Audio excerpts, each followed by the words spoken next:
Hello, welcome to On the Couch, a weekly video series where we discuss a range of mental health issues that affect us as men and women in Trinidad and Tobago. My name is Tracy Rogers. Today I have with me the beautiful Marissa, who is a drama therapist here at Wholeness and Wellness Counselling. And today we're talking about minding your mental health. How do you go about proactively taking care of your emotional well-being? So Marissa, we were talking before we started shooting, and we were talking about the fact that, well, first of all, a lot of people wait until something is wrong to seek out health, mental health. But it's really important for us to be proactive about it. Mm-hmm. And one of the best ways we can do that is to become very aware of what we expose ourselves to. Yes, it's very important that we manage what we expose ourselves to, because we are not impervious to negative feedback from all of these things that we are watching, things we are hearing, things we are observing. Sometimes it's news that we seek out. Sometimes we might have people in our lives that bring negativity to our doorstep. But it's still our responsibility to take care of ourselves by managing our exposure. And we were talking about this particularly in an environment where we see a lot of anxiety. There are a lot of people dealing and managing anxiety, and anxiety is something very real, and it's something that is very difficult for us to deal with. But there's some anxiety that we expose ourselves to by just allowing anything to come into our space. Mm-hmm.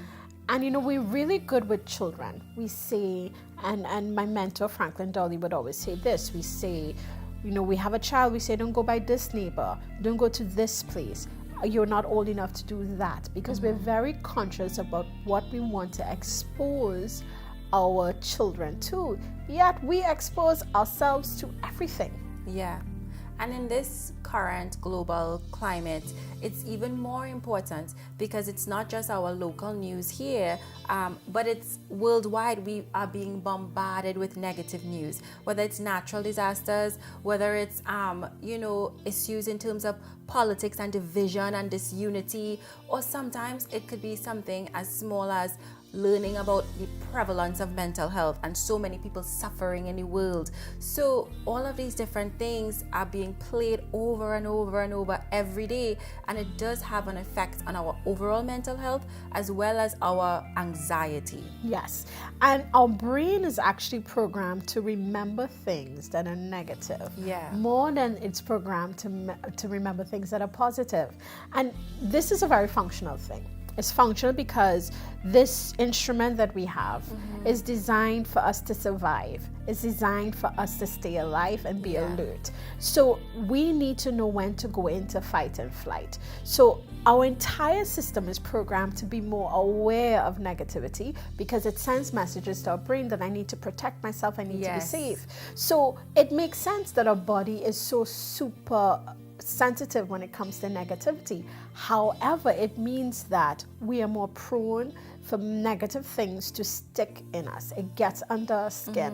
So I read a study that was done about 10 years ago, and they said that people remembered more not having money than they remembered the joy when they had money and they spent it and took care of themselves. So there's a way in which we're programmed that to retain that negative. So Marissa, what are some tips that you think our viewers, if you are someone out there and you want to become more conscious about managing what you're exposed to, what are some tips that we can leave people with?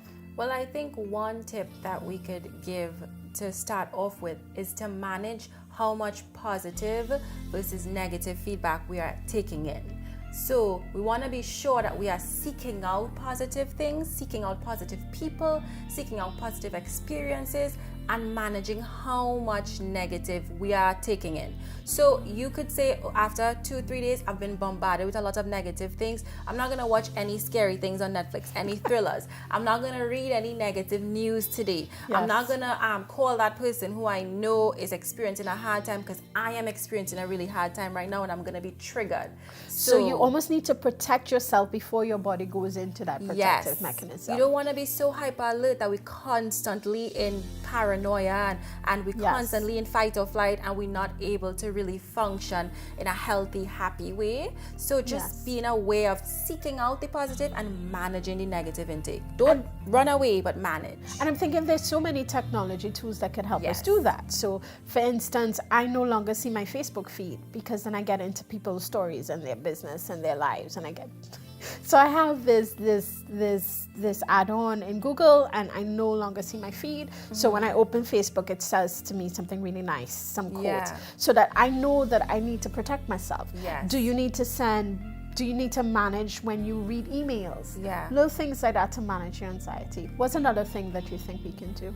I think something else we could do is to create rituals, so we get into the practice and the habit of protecting ourselves and protecting our mind. So you say, after this time, I'm not gonna watch anything negative, I'm not gonna read anything negative, and an hour before bed, I'm gonna start preparing myself.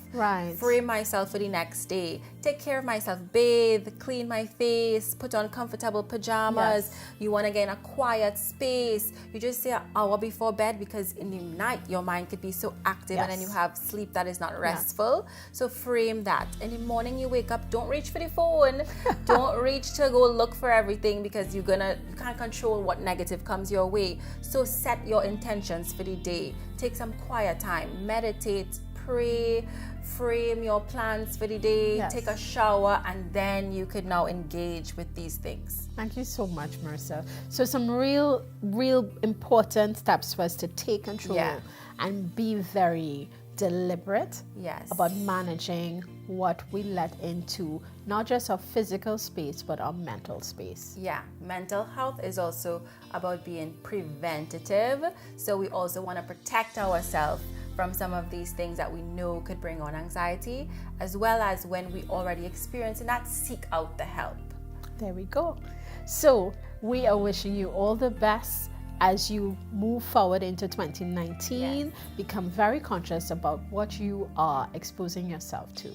Thank you so much for joining us. Thank you.